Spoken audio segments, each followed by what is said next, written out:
Hello everyone, আবার occasion হলো এটাই, মাস্তুতো ননদের ছেলের অন্নপ্রাশন।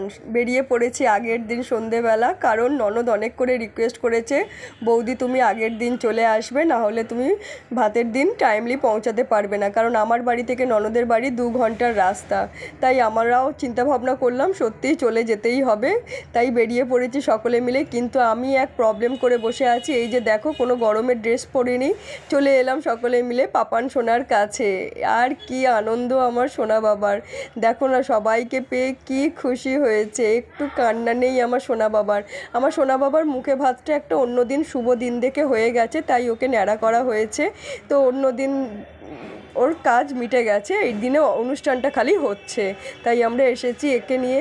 তো পাপান সোনাকে নিয়ে আমরা একটু ছাদে চলে এলাম, সকলে মিলে আড্ডা দিচ্ছিলাম বসে।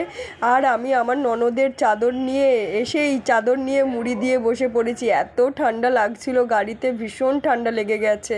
আর দেখো এই যে সব ছোট ছোট পুচকুগুলো বসে বসে সব আড্ডা দিচ্ছে। আর কি এদের এই জিনিসগুলো আমার তো ভীষণ ভালো লাগে, কারণ একটা সময় আমরাও এরকম করেছি। আর আমি আমার সোনা বাবাকে নিয়ে বসে মুড়ি দিয়ে বসে আছি। এইটা হচ্ছে আমার ননদ, বড় ননদ, কারণ যার অন্নপ্রাশন হচ্ছে তার বড় মাসিমণি।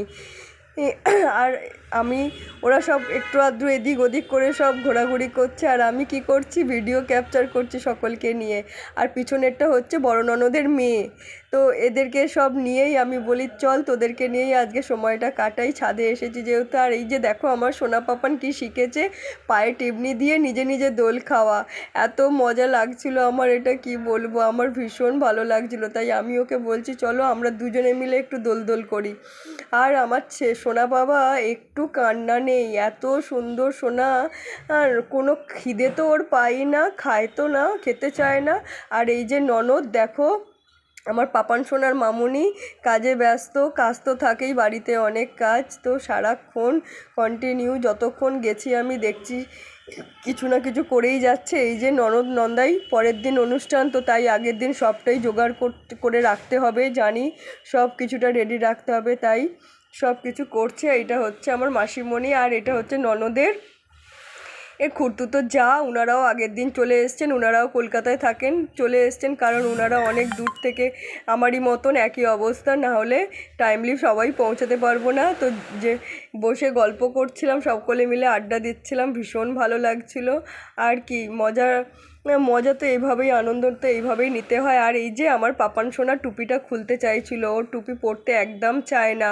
আর যখন আমার হাজব্যান্ড ওকে জড়িয়ে ধরে এইভাবে আদর করছে, তখন সাইলেন্ট হয়ে গেছে, আর কোনো কিচ্ছু করেনি, দেখো চুপ করে মামানের আদর খাচ্ছে।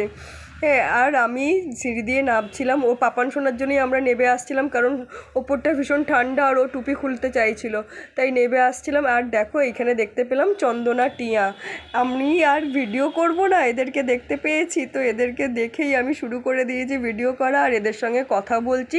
সমানে কিছু কথা শিখেছে, একটা দুটো কথা বলেই যাচ্ছে, কি ভালো লাগছিল, কথাগুলো হয়তো তোমাদের শোনাতে পারলাম না, কিন্তু ভীষণ ভালো লাগছিল এদেরকে।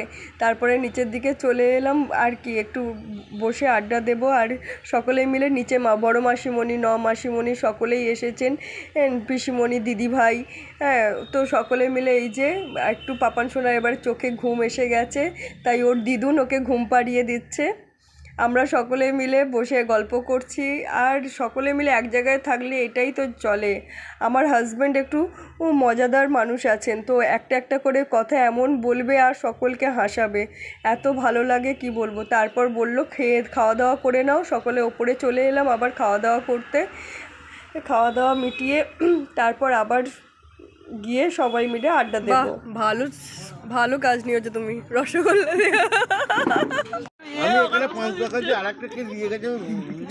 আমাদের ছেলের মা খেটে খেটে হাল্লা হয়ে যাচ্ছে গো, ওরে বাপ রে।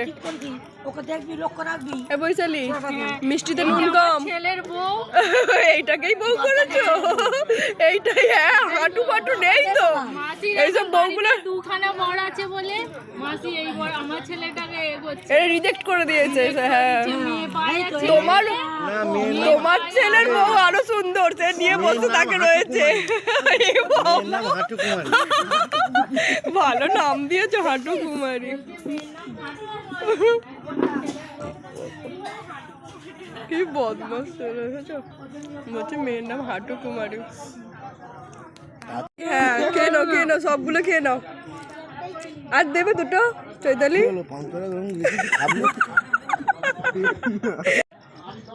মুড়ি দানা খালি পাত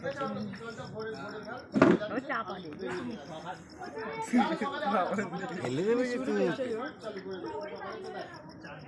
টেস্ট আছে টেস্টি।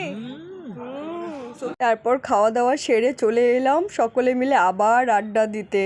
সবাইকে সবার ঘর দেখিয়ে দিয়েছে কে কোথায় শোবে, কিন্তু কেউ তার জায়গায় শুতে যাচ্ছে না। সবাই এই ঘরে এসেই আড্ডা দিচ্ছে, হ্যাঁ হ্যাঁ হি হি।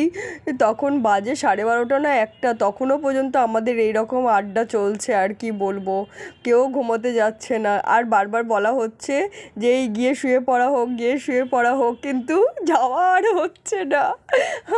আর কি বলবো, সবাই একত্রিত হলে যেটা হয় আমরা এভাবেই তো কাটাই। কি বলবো, ভীষণ ভালো লাগে।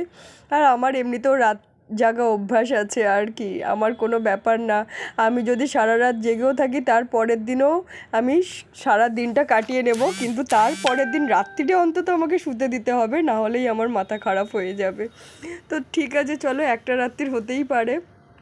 আর এই যে আমার হাজব্যান্ড মশাই এত সুন্দর গল্প ধরেছেন, আর শুতে যাবার নাম নেই। তারপর এই যে গুড নাইট বলে দিলাম আমার সোনা বাবাকে। ওকে টাটা এভরিওয়ান।